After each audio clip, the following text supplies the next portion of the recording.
It's also something I think the citizens will be confused by and blame the city when we put more requirements on them for their construction projects. We're going to be requiring not only these inspections and reporting and everything, but there, as you're seeing, there, in some instances, they won't be allowed to have any water run off their site. They're going to have to treat it on site, and those are incredibly expensive systems to put in.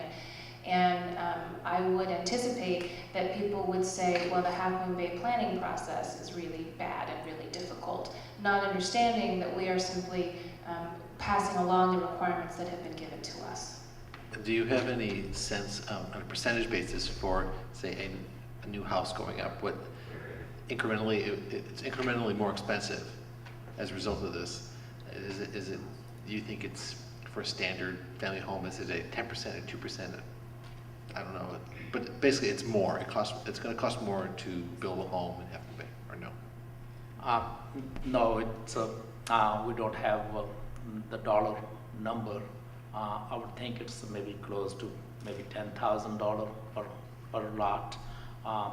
The requirements are that we must also maintain on-site any increase in runoff. So each home is required to have a detention basin, and most of them, they create percolation ponds. Also, and during construction, they need to have erosion sediment controls on site. And if there is an issue with that, if it does need maintenance, let's say after some heavy rains, they need to come out there and maintain it. So, and then also, we don't want, the permit requires that if their construction vehicles shall not track any of that silt or dirt on the roads. So they have to create temporary driveways with rocks, which supposedly cleans out the mud sticking into the tires. So it does add up close to $10,000, I would say. Some of these, we talked about the municipality impact, and then there's the impact to citizens. I think you mentioned swimming pools. I think we don't have so many of those, but some of those. But hot tubs we certainly have in our community. That would apply there as well. Are there any other practical examples that we need to be aware of? Washing cars, and I guess where should I go to wash my car now? A designated permanent car wash facility. Most car wash facilities, they recycle their water. They also send their excess water to sanitary sewer, not to storm drains. Lord, I assume this was twofold, informational, and then I am, again, assuming you want to go somewhere with this besides what we now know. I mean, certainly this is causing issues within the city from a financial standpoint, and I can see at the end there's already been a test case that's kind of going both ways. Is there anything you're looking for us to do to make somebody up there more aware that this is a problem? The primary purpose tonight was education, to let everybody understand the requirements on us. Secondarily, if you all would like to be more involved, we could look for additional ways to become more involved. I don't think this is something that Half Moon Bay alone will be able to tackle. I do think it is something that requires regional, not only a regional effort, but frankly a large regional effort. And I think part of the message that should be conveyed is let's weigh these things against economic time and against the economic times that we're in, and be able to better understand how we can support funding for these various mandates. We've been talking about this at CCAG because we at CCAG hired a gentleman from Brisbane part-time to do the county permit. He has now become full-time, and they are now asking for another employee.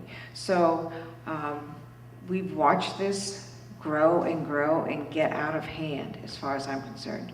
With the regulations and the things that they're requiring are far more exceeding than what the Clean Water Act is doing.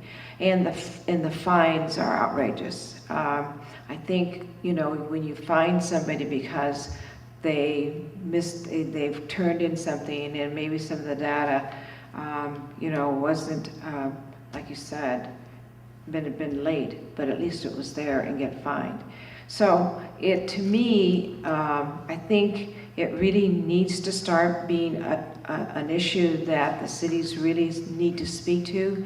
You know, we talk about unfunded mandates. Everything from this NPDS is unfunded. So people need to understand that somehow the city has to pay for these things, and in the long run, it's going to be people that are building new homes, wanting to have more businesses here, and we have all these additional conditions that we're going to have to put on businesses. So, you know, we're talking about economic times and economic development. We need to start hollering at the regulations that are governing all these things. So I really encourage that we really start, you know, talking to our colleagues, and also, you know, making some inquiries to the Regional Water Quality Control Board. I think some of their issues and things are valid. I would say, you know, they are, but I would say the majority of them are not, and far exceed what they should be doing. And I hate to say this, but they kind of remind me of the Coastal Commission going above and beyond what they should be doing. I agree, we need to make sure that we have clean water, and we need to protect the coast. But every organization goes beyond the regulations that they should be doing. The cities right now cannot afford all these unfunded mandates. If they're going to give us money and they want us to really do all these things, then they need to give us the $100,000, $200,000 that we need to do it. Because we can't provide services that we need to provide for our residents, primarily safety. And we're not going to be able to do that. If we have to continue to do all these unfunded mandates, you know what?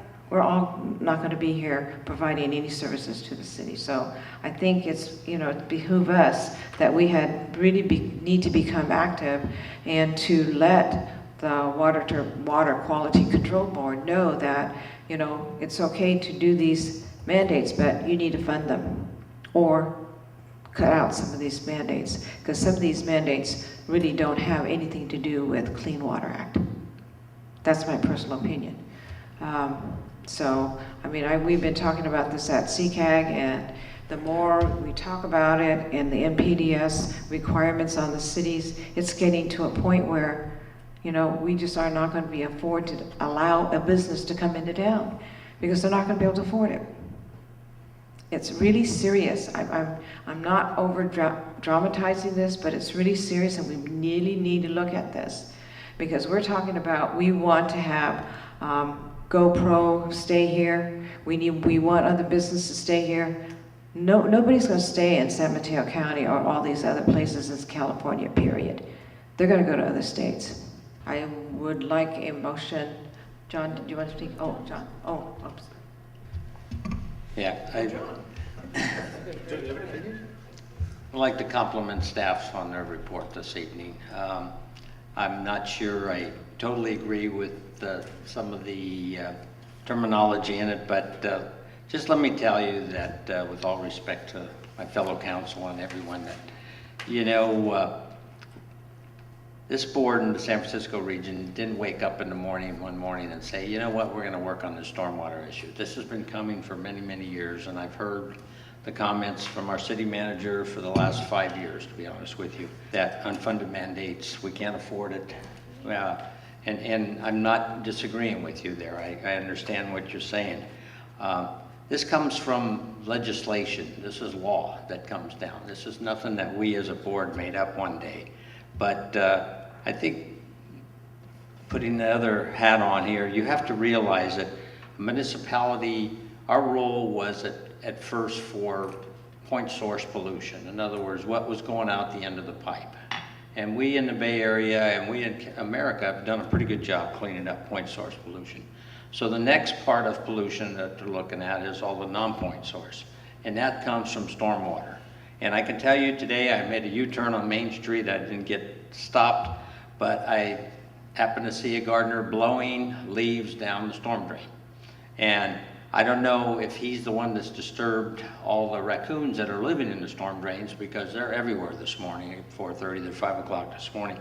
But again, back to what I'm saying is, it's our role as a municipality to ensure that what is non-point coming down our streets and from our properties and from our home, and none of us are perfect, does not continue to cause pollutants to go into the waterway. Simple as that. So on Mercury, if you look at page 7, I mean, the statistics are out there. We've done a tremendous job cleaning up Mercury in the San Francisco Bay. And it's all from legacy #1. But what we've done is clean it up from the industrial stormwater work, and also from refineries and from wastewater treatment plants. Reduced the mercury load tremendously. They said they could not do it. They didn't have the money to do it. They said they couldn't afford it, whatever. But it's shown now with monitoring that they are cleaning it up. Legacy's there. You're not going to ever clean up legacy. We in our community, which the county will help us with this introduction here tonight, is with the dental offices, and we're all contributing with some way with mercury in our fillings. And so when the dentist works on your teeth, you don't have any? I don't have any cavities. Yeah. I don't have any either. But we do have traps at the dental offices, and they are captured, and that mercury is recycled. So I could go on. I mean, the biggest hearing we have in the history of water boards in my 15 years and 10 years as chair of the water board is with this municipal regional permit. Simple as that. There was hundreds of people there. There was mayors, there was supervisors, there was assembly members, there was state senators there. But this is a law, and as you'll see, the court decisions are pretty much sticking with the Clean Water Act and what's going on. And Tony lives it also, our city attorney, with all his districts that he works with. It's something that's here. I compliment us for moving forward on it. I know it's very difficult. I know it's very challenging for all of us funding-wise, but I don't personally believe we have any other choice. I understand, I respect your feelings, but I think this is something that we're having to live with. I don't see, you were talking about these minor violations that we get in for late filings.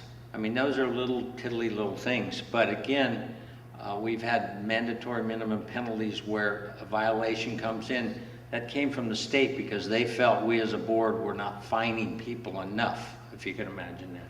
And so now they look at that, and so every violation, it builds from 3,000, 6,000, 9,000, 12,000 on up. So, and you look what's happened to our neighbor in Pacifica, $1 million, Hillsborough, San Mateo, Millbrae, Burlingame, everyone gets nailed, and then a few months later we give them a plaque. You know what I mean? So it kind of works both ways. So Plaque for what? for doing good things. For doing good things. Send us a bill. No, for doing good things. I don't mean to be chuckling about it, but you know, we have to step up. This is something we're going to have to do. And I think this is a minimal cost. This isn't a major expense. It could be major. Are you kidding me, John? No, I'm not kidding Oh you. my God, John. Yep. You know, I could understand what you need to do, but there needs to be a way that you do it in stages, not one big lump thing that you come out and say, okay, we're going to do all of this. There could have been a way that you phased this that could have been more affordable for municipalities.